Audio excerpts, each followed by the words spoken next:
Good afternoon, dear teacher. Welcome to today's training. We will begin the middle way prayer and we give way to Miss Claudia. She is the commissioner for the English area.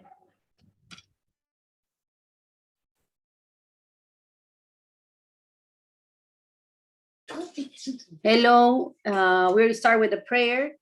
In the name of the Father, the Son, and the Holy Spirit.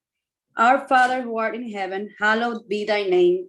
Thy kingdom come, thy will be done on earth as it is in heaven. Give us this day our daily bread, and forgive us for our trespasses, as we forgive those who trespass against us. And lead us not into temptation, but deliver us from evil. Amen. Hail Mary, full of grace, the Lord is with thee. Blessed art thou among women, and blessed is the fruit of thy womb, Jesus.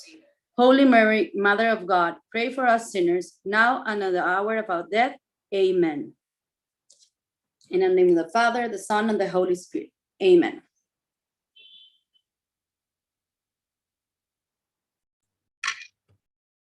Thank you, Miss Claudia. Next, we will give way to Miss Laurie Salomon, delegate of Macmillan.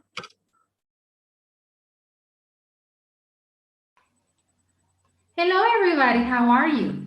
Thank you so much for joining us. Thank you so much for the invitation. We are very excited to be here. We are two people with you today. It's me, Laurie Salomon. I am an academic consultant for Macmillan in Quito. But also we have Miss Sonia Estrella, who is the academic consultant for Macmillan in Guayaquil. So she's going to be helping me along. She's going to be looking at your questions. So if you hear a different person, that would be her. So let's start today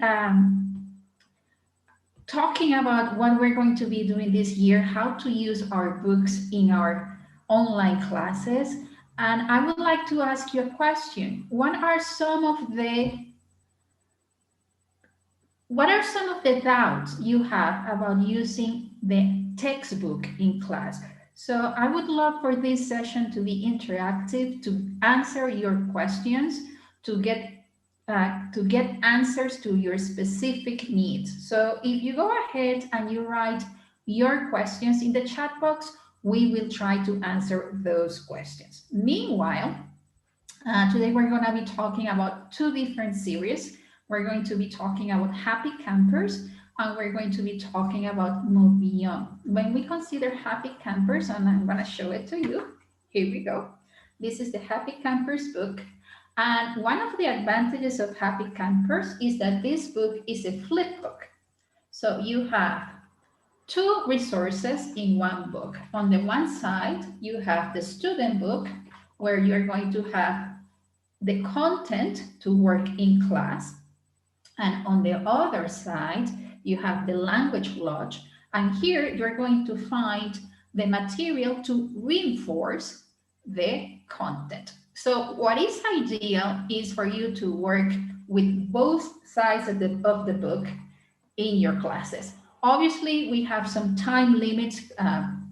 When we're working online, our time kind of stretches and works differently. So we have to be careful when we consider our time. But it is a good idea to try to combine the two resources so the reinforcement happens in the classroom as well.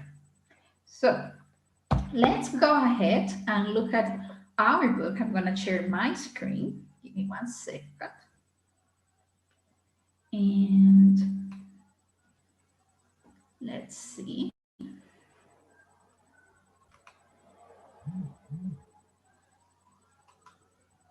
Here we go.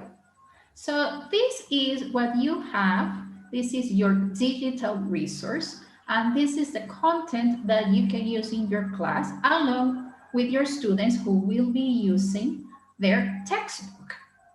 So if we go and we start with any of the levels, let's say that we're going to start with the level 1 book. We have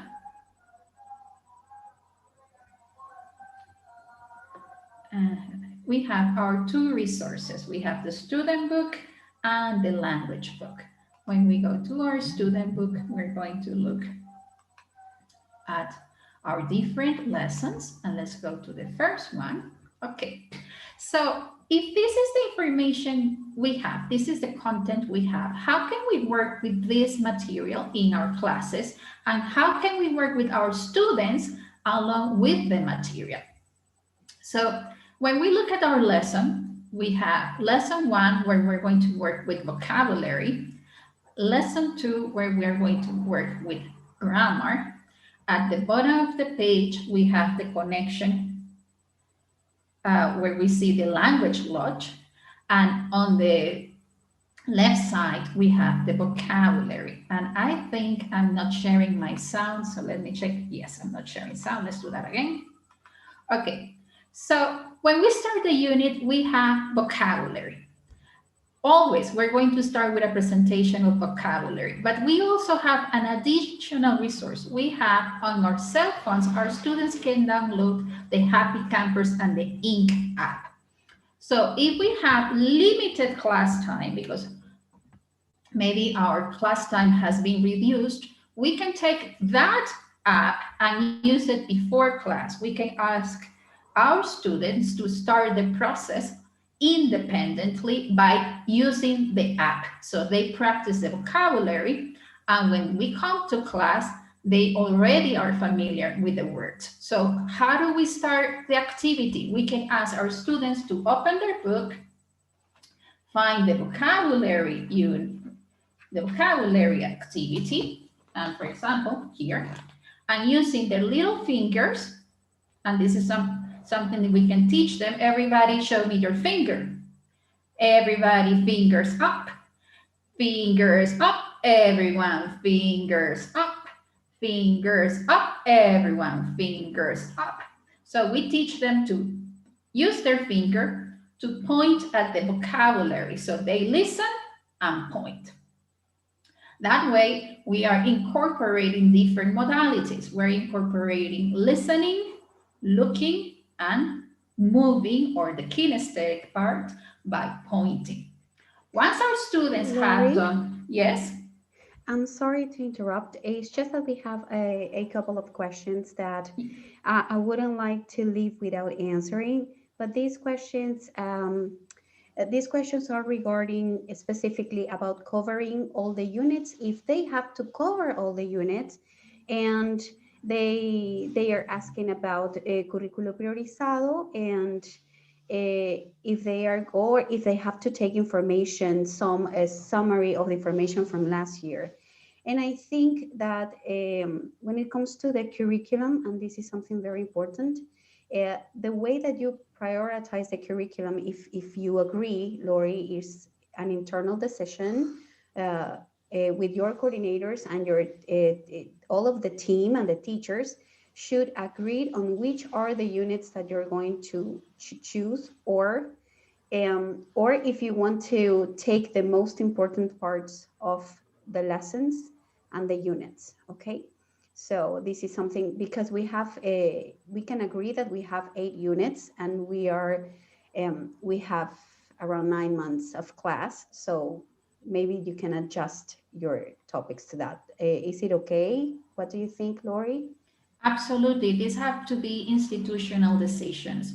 Obviously, you have to refer to what the Curriculum Priorizado says and what the Ministry of Education says, but these are decisions that have to be taken by each individual institution. So yes, absolutely.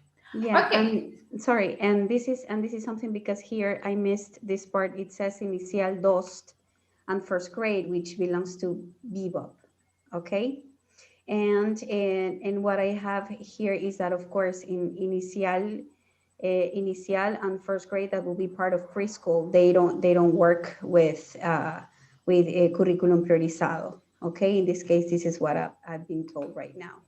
Sí, eso para que las profesoras lo tengan claro, eso ya ellas lo tienen, o sea, ellos saben que no hay priorizado y se trabaja con toda la información del libro. Es verdad que hay que tratar de comprimirlo a la cantidad de horas que tenemos al día, porque no tenemos la misma cantidad que como si estuvieran presenciales, pero hay que tratar de utilizar todo el libro dentro de las tantas semanas de colegio que tenemos. Entonces, eso sí está o sea, está previsto así y las profesoras saben que lo tienen que hacer así, ¿verdad? El libro es la base, a las unidades y las dividimos y tienen que dividirlas de acuerdo a los trimestres y al número de horas diarias que pueden darle a esos niveles, ¿verdad? Yeah, exactly. And about the questions, because we have some questions asking about Move Beyond and how they are worried about the time and how they can cover all of the tasks, etc. We would like you to pay attention to this part where we are showing in general. In this case, we're taking Happy Campers as an example, but then we will see some examples with Move Beyond. So this is why it's very important for you to listen and to, when it comes to prioritizing activities and choosing tasks, this is an internal decision between you and your team. We are going to show you examples of how to take advantage of the material. But then again, this is something that that you and your coordination have to decide when it comes to what to cover and what not to cover, okay? We are going to give you suggestions today. Okay, thank you. Thank you. Sorry, Lori, you can continue. No, don't worry about it. So as I was saying, yes, as you were asking about Move Beyond, what we have to consider here is that these are strategies that you can adapt to your level. So we've been talking about using the app to get your students to come to class prepared so they know the vocabulary before they actually get into the class. But that's something that you should consider for Move Beyond as well. So let's go ahead and look at Move Beyond. If you're using Move Beyond, you have your resources in this app, in Macmillan Education Everywhere app. And if we look at a unit, for example, if we go here, you're gonna see that you have, and I apologize because my computer is a little bit slow, so you have to be a little bit patient. Okay, so if we go to Move Beyond, and yes, it is a lot of information, a lot of material to cover. So how do we do to cover a whole unit if we don't have that much of class time? That's why we have to consider working in a synchronous environment and an asynchronous environment. What does that mean? Some of the activities we're going to do on our online class, everybody together, everybody connected on a Zoom, for example, environment. And some of the activities students can do independently out of our class time. So they come to class already prepared. So class time becomes more efficient. So for example, if we look here, we have an activity where it says, and I have some markings. Let's see if I can get those away. Okay, we have an activity where it says recall, working pairs, complete the sports. You have 2 minutes. This is an activity that is meant to be a game because you have a time limit. So you have 2 minutes. So this is something that you can do in class and do it very quickly. It's going to take you 2 minutes of your class time. However, you have working pairs, trying to match the photos to some of the sports and games in the box, and they have to look on page 142 to check the answers. So the answers are included. Is it necessary to do it in class? Could we get our students to do it independently? Then when we start class, we just have them talk about their favorite sport, compare their experiences with sports, talk about their favorite sports players. So we get our students to produce more than just doing an activity that they could do independently. So that's something to consider when we're working with Move Beyond. But it's the same strategy. It doesn't matter if we're working with Happy Campers or if we're working with Move Beyond. The idea is to make our class time more effective, more productive by having 2 different planes. Class time, everybody connected, we're working together. Independent, out of class time, students can work on their own. Also consider that even if we want our students to work on their own, we cannot overload them with lots and lots and lots of things to do. So consider how much time it's going to take your students to do the activity independently. If we look at this activity, activity number 2, that could take them 10 minutes, 15 minutes. That's a good amount of time. If what you're asking your students to do is going to take them 45 minutes, an hour, then we have to consider what other teachers are asking our students to do. Are our students going to be spending all day doing homework? So, moving on. So, what are strategies that we can use in our classes? So that's the first one. That would be flipped classroom, getting our students to come prepared to class. So by using the videos or choosing activities that they can do independently. Now, what other strategies could we use in our classes? For example, if we have listening activities, many times when we are sharing audios, we are not sure if our students are actually interacting with the content, if they are actually paying attention, if they are understanding. So let's say that we're going to do an activity like activity number 3, where they have to listen and match the sounds to the sports and games in the box. And we're going to share the audio with our students, and they have to write the numbers in their books. How do we make sure that our students are going to be able to do the activity?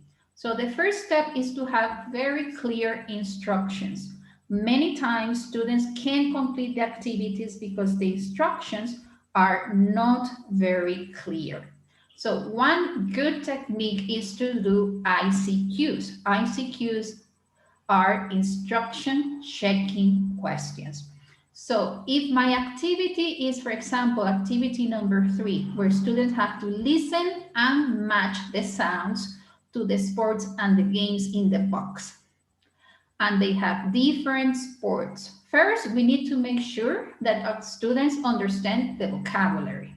So bowling, cards, dancing, inline skating, running, video games. We have to make sure that they read the vocabulary before, and then we check that they know all the words. Once we are sure that they are familiar with the vocabulary, the next step is to make sure that our students understand the instructions. So listen and match the sounds 1 to 6 to the sports games in the box. What are the points that I need to make sure that they understand? I need to make sure that they understand that they're going to listen to 6 sounds, that they have to match the sounds to the sports in the box. So there are 3 things I need to make sure that they understand: that they are going to listen to 6 sounds, that they have to match, and that they have to match to those words. How do I check understanding?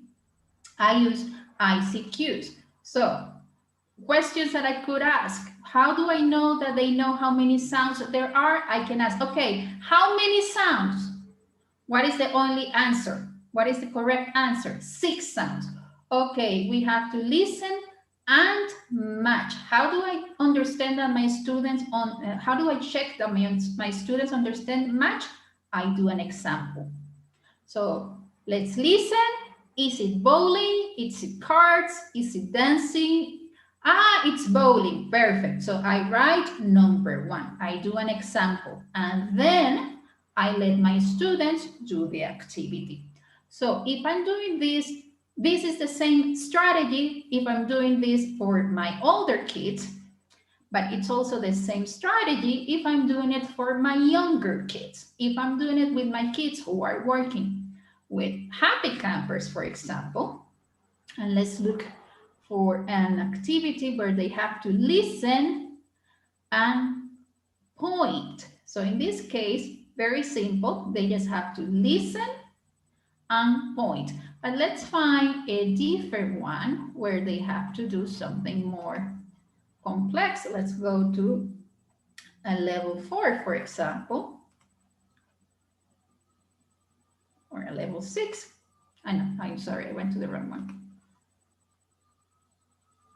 So if I go to a level 4, for example, and my students have to do an activity where they have to listen and circle, then complete. So here we have 3 steps. They have to listen, circle, and complete. Before I do the activity, I have to make sure that my students understand what it is that they have to do. So, where do they have to listen? Where do they have to circle? And where do they have to complete? So, they have to circle the little clothes. So, I give a clear example. They have to complete the blank spaces in the song.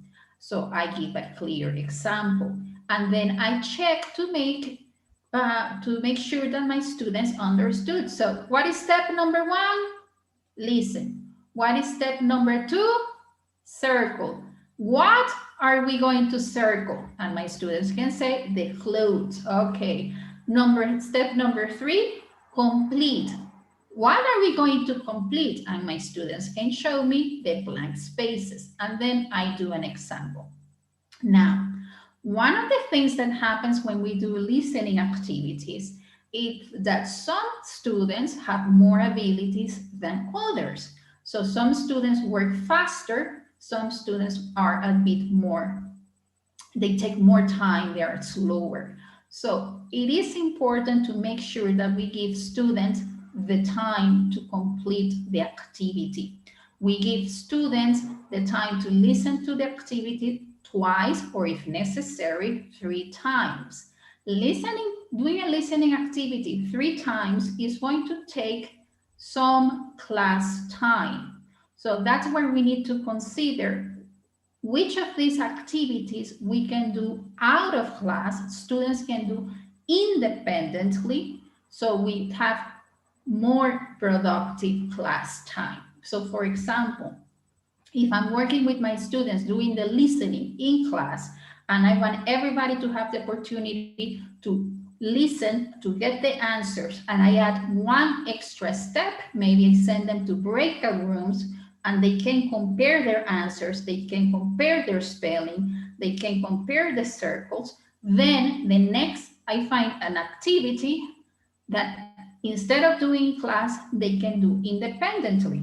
So for example, if students are working with a grammar snapshot, this is something they can do independently. They can do it as homework, and when we come to class, they compare their answers, and then we have a more productive class time. Same thing would happen with Move Beyond. If we go to Move Beyond, and we had a very easy activity where they only had to listen to the sounds, right? And we have a video, but then we have a reading. And let me ask you a question. Are your students perfectly at the same level?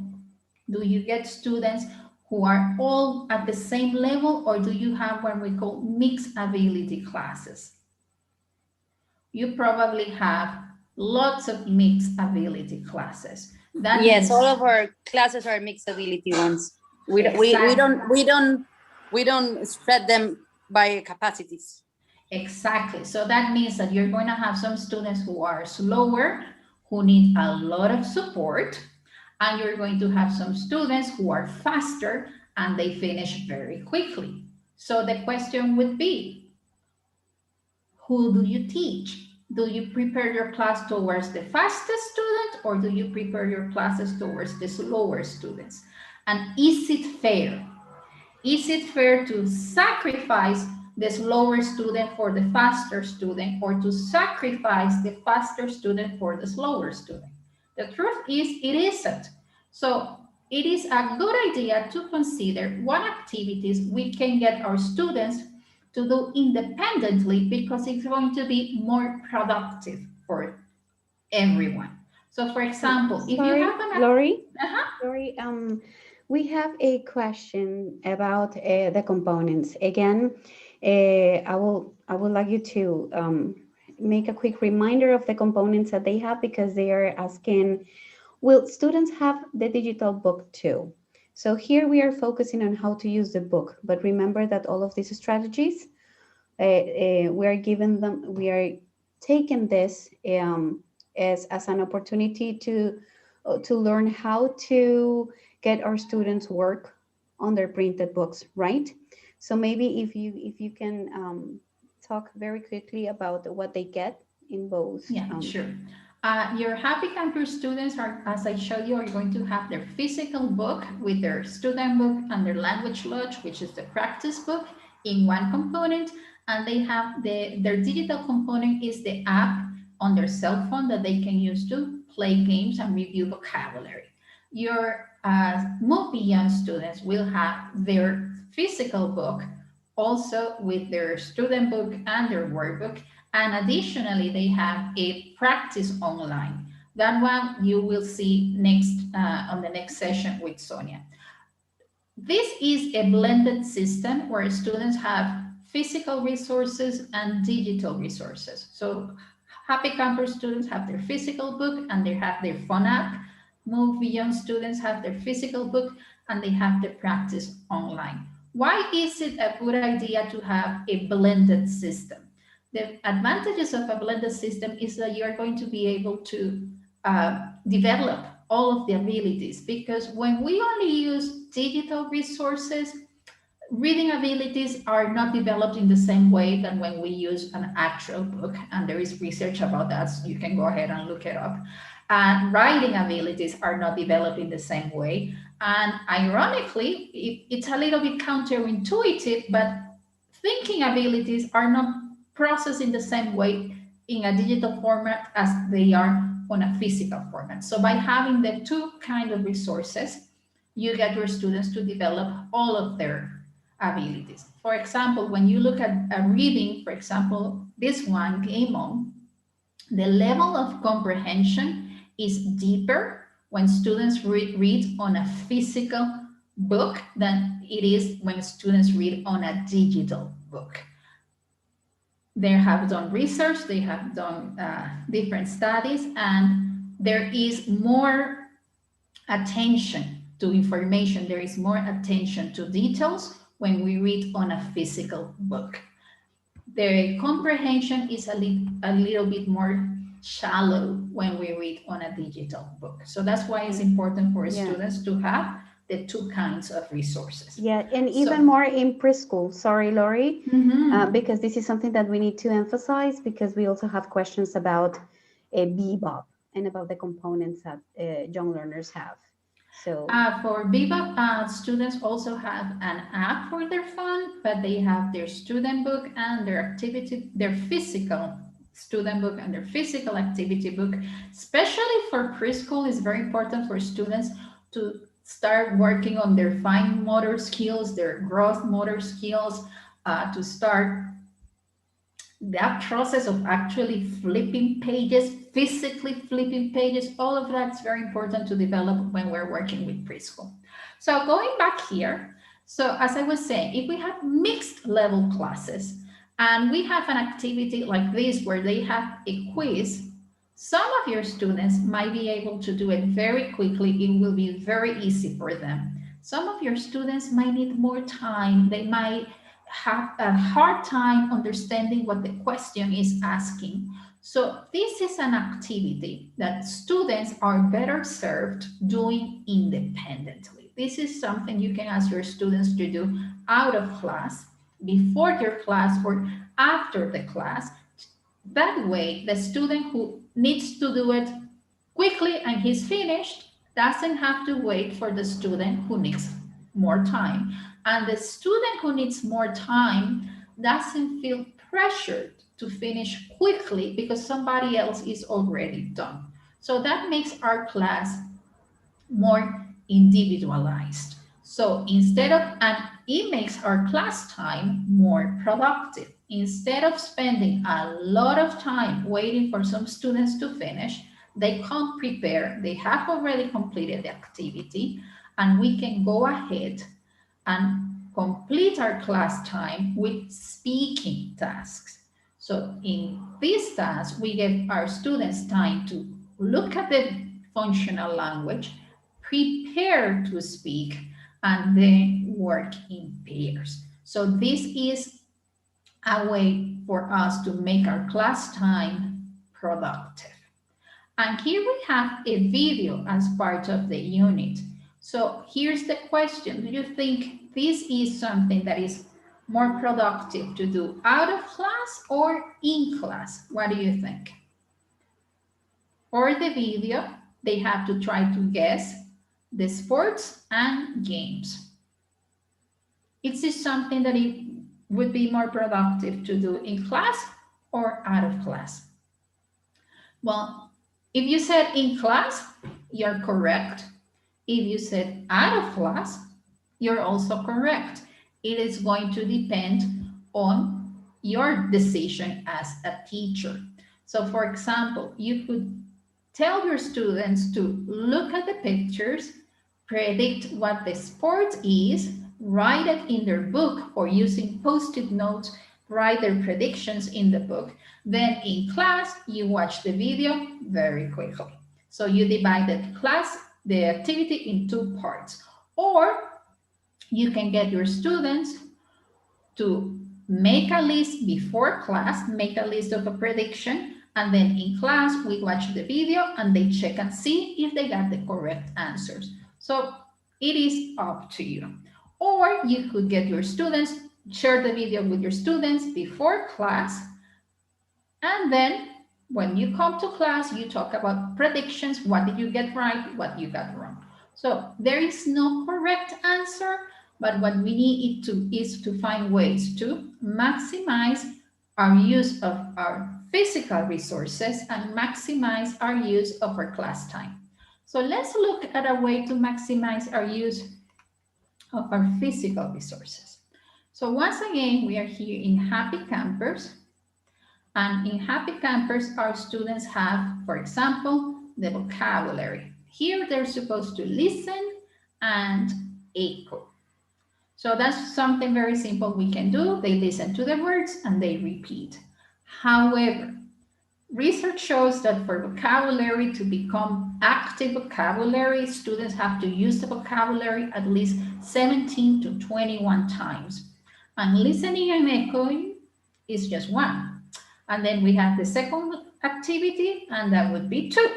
So that's 2 times, and we need from 17 to 21. So we need to find ways to play with this vocabulary.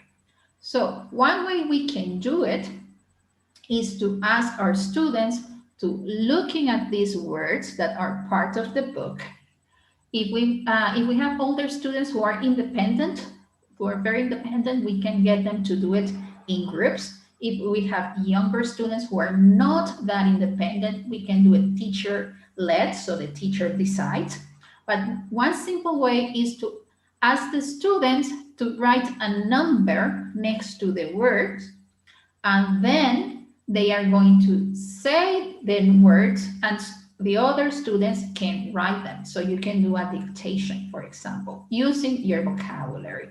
Or you can get your students to use these words to practice a spelling bee. So for example, somebody says boot and the other students say B-O-O-T-S. So use your book to practice the vocabulary.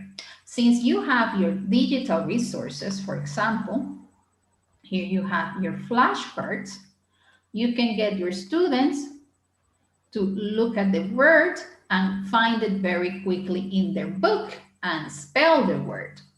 So for example, if they see this word, they would find it in the book and then spell the word. You can do it in groups or all together, or you can do it in pairs as well.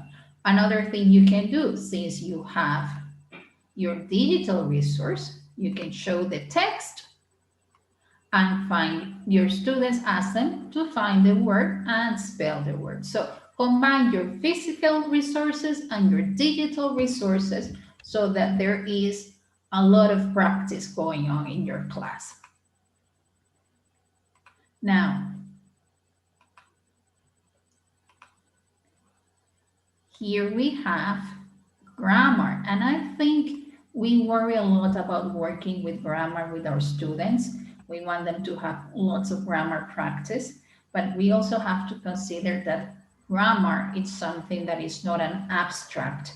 Grammar is something that needs to be used in reading, in listening, and speaking. So it becomes part of our abilities. So if we look at a grammar lesson, most of the time your grammar lesson is going to have different stages. It's going to have a presentation where you present the grammar in a context. Then it's going to have a controlled grammar practice where your students practice using blank filling exercises or matching exercises. And then you're going to have a free practice where students get to speak, get to write without a very clear structure. So again, how do we get our students to work with grammar in our classes using their books? Well, first, if you see here, you have grammar in context, and they have read and listen to the interview. When does the school tennis team practice? So this is a time for students to reflect. This is something that they can do independently. Then they have the grammar analysis where they're going to complete the samples. Again, this is something their students could do independently. There's no need for us to do it with them. When we come to class, then we send them in groups and they can explain to each other, they can co-teach and explain the grammar rules, compare, see if they have the same answers, and as a class, we can create a agreement. This is the correct answer and this is why. What part do we want to do in our class so we have lots of interactions? We want to do write and speak. This is the part where we want our students to be productive in class. So by giving our students the opportunity to work independently, we become more productive and we can use class time to get our students to really participate, really talk, really compare ideas, etc. Again, this is something that you can do with happy campers as well. If we're going to look at a grammar lesson for happy campers, we have these great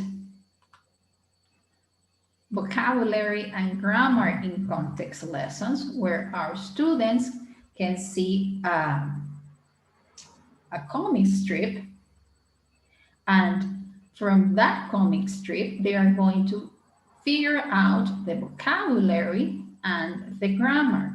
So what do we have? You have a comic strip that gives us the context, and then we have the grammar snapshot where they complete the sentences. Is it possible for students to do this independently? Well, that's something we need to decide. If our students are very strong students, they can work independently out of class. If my students need more support, then it might be better to do this in class. But what it is important is to give them the opportunity to figure it out on their own. So for activities where we're doing grammar and we have mixed ability classes, it might be a good idea to let them work first on their own, think about their answers independently, everyone using their own book. Then send them to breakout rooms so they can check their answers and compare their answers. And this is the part where they are going to do co-teaching. And co-teaching is one of the most effective ways to get our students to really understand concepts. When you explain a concept to somebody else, you clarify your own doubts and you become very eloquent at explaining what you understand.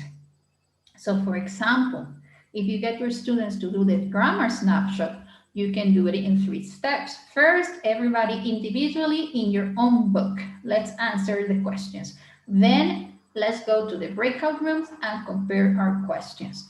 And then as a class, let's talk about why the questions are correct or incorrect. So I'm going to check and see if we have any questions so far. Sonia, any questions in the chat box? Hi, Lori. Well, I think that so far we don't have like more questions. The last concern that we had was about the digital component for Bebop, but I already through the chat box I already explained that this is the interactive material that we have shared before with teachers, and it will be good if we could have like an opportunity to answer more questions. I don't know if the teachers have any other questions specifically about the strategies or about the use of the textbook at home for your learners, right? Because one thing that I really would like to share is that we are going to have a further session with new teachers. So if we have new teachers, don't worry if you don't have some information, or if you need to have a training session specifically for the use of the material and how to use your components. This is something that you have been using this series, Bebop, Happy Campers, and Move Beyond for a while now, right? So I understand that you already know your material, and the purpose of this session was specifically to focus on strategies to get the most out of the textbook, right? For the next session, next week, we will have some ideas to interact with the digital components in online lessons. But again, if we have new teachers, we can arrange some other further session to focus on new teachers. So don't worry about that. That's the only thing. Excellent. Please, teachers, if we have any other questions, please. We would like, we are reading you in the chat box. Thank you, Sonia. So one of the things that is a concern for many teachers is getting our students to work together in an online class, because it is hard to get students to do group work in a physical classroom, and it might be more difficult to do it on an online environment. However, any class at like any subject, from math to art to English to anything, group work, and not group work, but cooperative work, is an important part of the learning process. If we think about Vygotsky, if we think about Kagan, the idea of constructing our learning as a group, not defining as a group work, but group learning from each other, is a key element of any lesson. So one way to make sure that our group work is to have clear expectations and make sure that our students understand clearly what it means to work together, learn together, create knowledge together. What are our expectations? So one way to do it, and the most effective way to do it, is to be transparent, to be explicit. We are doing this kind of work together because these are the advantages: co-teaching, articulating our understanding, learning from each other, etc., creating relationships. And this is what we are going to be looking at. So one really good resource that you have, for example, in Happy Campers, is the teamwork assessment chart. This teamwork assessment chart is going to help you give clear indications of what you're looking for. So for example, you can say to your students that you're going to be looking at their abilities to follow instructions, if they complete the product, if they work with others, and if they use English. This is something that you can use for the projects that are part of Happy Campers. That's a good place to use it. But this is something that you should use for every activity where you get your students to work together. So for example, if you want your students to practice the vocabulary by doing sort of a spelling bee, and you say, okay, I'm going to send you to the breakout room so you can practice in groups of 4, tell them that these are the things that we are going to be looking at. If you follow instructions, if they finish all the words, if they work together, and if they use English. And it's a good idea to have a team, to get the team to self-report. You can do it in different ways. You can give them a rubric. So every student evaluates every member in the group, or they self-evaluate, or you get a leader who's going to evaluate the rest of the group and make sure that everybody is completing, finishing, following instructions, etc. So you start to create a sense that students are accountable, that they are responsible for what happens in their group, that it's not necessary for the teacher to be there for the process to be completed. This is obviously something that you have to train your students to do, but it's something that you can do even with the younger students. You can train your younger students to be able to work in groups with a lot of teacher support, but it can be done. So if we look at Happy Campers, you have some projects that you can use in the unit, for example.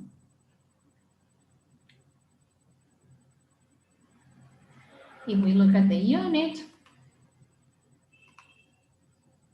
you have every unit is going to have on lesson 7 an activity where they have to work together, but also you have, as part of your resources, you have your Happy Actors pack where you can get poems, plays, and songs, so you can create class activities where students can work in pairs. If we look at, sorry, I cannot see my, okay, here we go.